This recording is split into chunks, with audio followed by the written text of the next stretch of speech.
Hey, what's up? So recently I ordered a Tronxy X8 Prusa i3 3D printer from eBay, and I just thought I'd do a quick review on it for those of you who are looking at purchasing something similar. I'll start with the pros. So probably the biggest attraction for this printer is its price. It's relatively cheap. It was about 300 NZD including shipping, and it also came with 10 meters of filament and a micro SD card. Another thing that I liked about this printer is the fact that it's DIY. I know some people might not like assembling things themselves, but personally I enjoy it, and it's actually quite easy to assemble.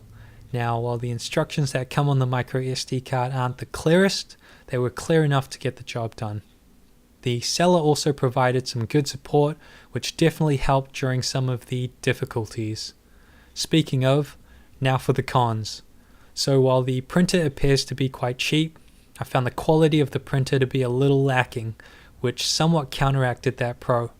Some of the edges on the frame are quite sharp, so if you're not careful you could probably cut yourself.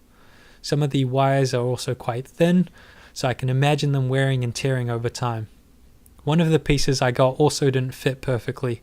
When I first assembled it, the extruder rods actually got closer together towards the right, which caused the extruder to get stuck when moving in that direction. And to fix this, I basically had to file down the hole and create enough space to make the rods parallel.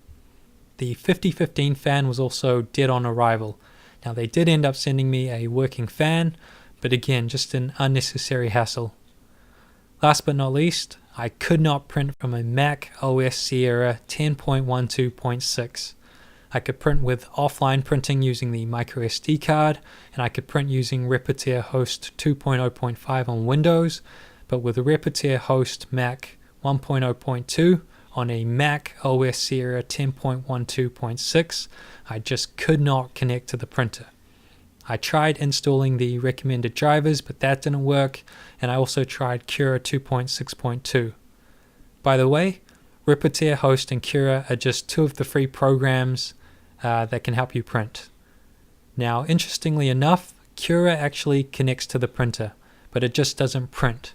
So a workaround I found was to start connecting with Repetier-Host and opening Cura in the background. This would allow Repetier-Host to connect, and printing was then possible. Unfortunately, I didn't want to spend too much time on this issue because I could always rely on offline printing or using Windows, so I was fine with the workaround. To summarize, it might just be a matter of calibration, but for me I just wasn't overly impressed with the quality of the print. And with all the issues I had to deal with, I would probably give it 2 stars out of 5. That being said, I have seen reviews from other people that have had a different experience. Now if you do end up purchasing this printer, or have already ordered it and are just waiting on shipping, here are some things that are worth noting. You should use the heat bed rods to determine the size of the base frame.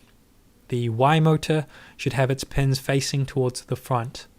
The heat bed, for my printer anyways, has the same colored wires, which indicates it doesn't really matter which one is plugged into the positive or negative pin on the control board.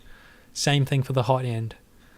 The coupling pieces for the Z-axis motors should attach to the rotor as well as the threaded rod, with one of the screws pinning the flat side of the motor shaft.